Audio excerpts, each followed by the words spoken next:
Hey y'all, this is Terry from Finding Drishti Podcast.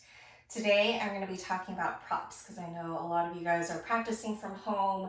Maybe you already own your own yoga mat, but you'd always gone into the studio and used the props available there. So if you're shopping from home and you're looking for ways to use props at home, this is the video for you. Today we're going to be talking about the blanket. Very, very versatile, which is nice. I like to keep two of them around because I do a lot of restorative at home, and having a second one around is just nice in case I want something underneath my body and then something on top of my body. So I just ordered these from Amazon, and I can try to find the brand. And I know it just says Molina Indian Blanket. I think these were about $25. I went for like a little softer material. I checked the reviews. And the standard yoga blanket, and then you've got fringe on both sides. It's pretty big. And let me show you how I like to fold it. So from the largest, you go fringe to fringe. Then from here, you're gonna go end to end, side to side, I should say, so that all of your fringe still stays on one end of your blanket. And then you fold it one more time. And this is kind of your standard starting place. Most yoga studios, when you pick up a blanket and you open it for the first time, it's probably about this size with a rectangle. So this is a really great place to start. A few ways to use this. The most simple is just starting from a cross-legged seat, being able to have a little bit of lift underneath. You can also fold it again for a little more height. When I'm feeling really lazy, I'm already seated and I can grab my other blanket. Whew, now I've got a meditation cushion basically. So giving you just a little bit more height, a little bit more cushion. This is also about the same size that you would use if you're doing any kind of knees down posture and you want a little bit of cushion underneath your knees. All right, so this is nice because it's about the width of my yoga mat. Gives me plenty of coverage side to side. I don't have to worry about having to shift it, from going from right side to left side. So it's already the shape of my mat here, and I can give it, and kind of just set it and forget it. So that's a really nice way to do that. All right, let's talk about rolling this baby up. So I call this a sushi roll. And you're just gonna start from that standard rectangle and you're gonna pick one side. Some people like to go fringe in. I actually find that the fringe gets kind of stuck once you start the roll. So I go folded edge to the fringe when I'm just like in automatic mode. So you wanna roll it fairly tight, like a sushi roll. And the reason being that if you do it too loose, it just starts to unfurl once you kind of move it around the mat to use in different places. So I'm in a nice tight little roll here. You can see, you can get a nice long cylinder to work with. And so a few different ways that you can use your rolled blanket. One of my favorite ways is as a subtle heart opener. You put it down the length of your spine and you're gonna make sure that your seat is on the floor. I like to pull the blanket up just a little closer so it's right at the base. And then you just roll your spine down. Show your shoulder blades a little so that they can rest on either side of your blanket. Arms can relax any way that you want. I'm fairly short, so this blanket holds the bulk of my torso all the way up to my head. If you are very tall, you're going to find that this blanket roll is a little bit different.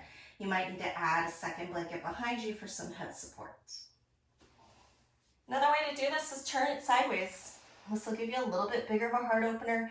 And you're aiming for just below the shoulder blade line, so about where the bra line is. I know for you men, you're like, what? I don't know what that is. Below the shoulder blade. So you don't want bone sitting on top of there.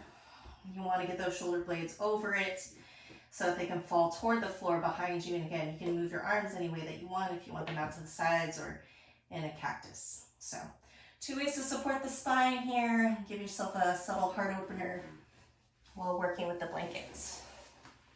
So let me talk for a second. If you don't want to invest yet in a yoga blanket, what I've been doing in our restorative classes is replacing these with 2 beach towels. And you want a beach towel rather than like the soft, fluffy bath towel, because a beach towel will have a little bit more just firmness in its texture.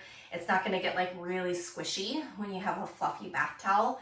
And beach towels tend to be a lot longer, so you have more room to do kind of these different folds and be able to stack with them.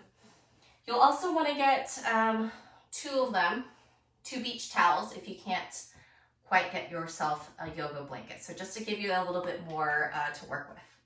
All right, one more way that I like using this kind of rolled blanket situation is under the knees or under the thighs in Shavasana. And it just gives you a little lift under the knees, a little bit of support in the legs. And this is great if you're having any kind of low back pain, just to have a little bit of softening of the knees. So, all right, so there's that.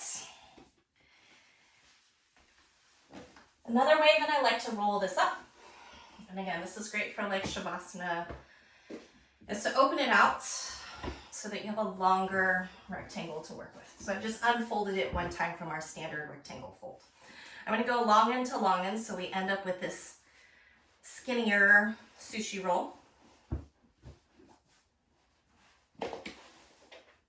And we're going to use this in a Supta Baddha Konasana. So soles of the feet together, knees go out. You're going to place the center of the roll on top of your feet.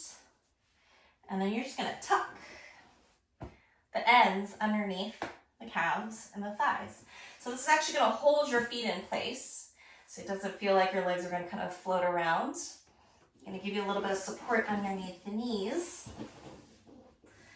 And when you come down into your Supta Baddha Konasana, your legs are in place, they're feeling held, they're feeling wrapped, and if you happen to be in kind of a cool room and it's a little chilly, it warms your feet. So another one of my favorites as far as using a rolled blanket. Yeah. Let's come back to our rectangle roll.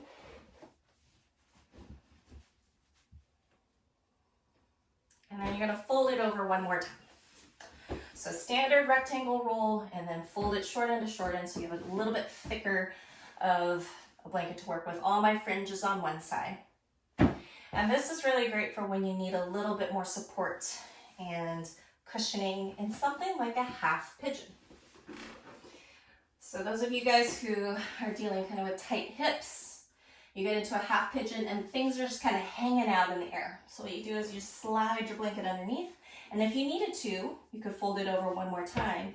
If you need a little bit more height, just slide it underneath that hip so you have something to kind of just hang out onto. Allow for that hip to have some support without dumping all the way over to the side.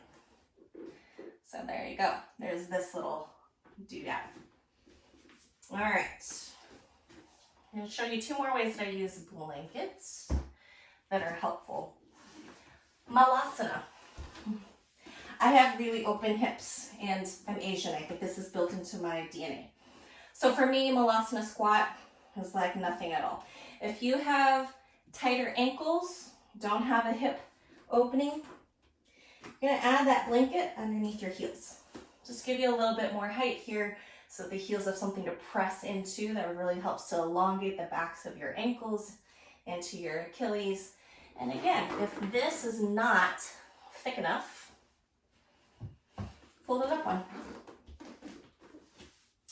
And now you can work into your Malasana without the help of a block. Now, blocks are still great. You can use them in a lot of different ways, but this one is a helpful prop for being able to really stretch into the backs of the feet. All right, so there's that. Now we're gonna work with this fold. So all I did was I started from my standard rectangle and I folded it once. And what's really nice is you get a second one. You do a double stack. And this is about the size of a bolster. So you can totally get a bolster-like situation using 2 of your blankets or towels. And again, options here. You want a little bit bigger of a heart opener. You want to get a little bit longer support in something like Shavasana. You got plenty of room to work with here. You want some lift in your half pigeon. What you can do is put it across your mat. Bring the entire set of your hip structure on top of those blankets. And you've got this support here. So lots of different ways to play with having blankets in your household. Really nice and helpful for being able to kind of manipulate how those blankets can support you when you get into like a full-on restorative class where it's really just like lying around in postures, supported postures for about 15 minutes. Those classes, when I would go to the studio and take those classes, the very traditional kind of restorative, we would have blanket the entire length of your mat, blanket underneath the knees, blanket under the spine, blanket on top of your body, and it just feels like you're lying in a really well supported cocoon. So lots of different ways to do that. I would say blankets are probably the most versatile as far as all the props go.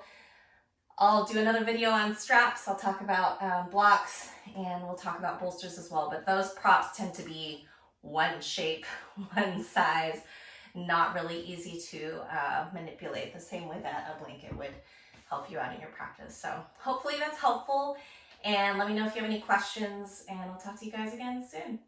Bye.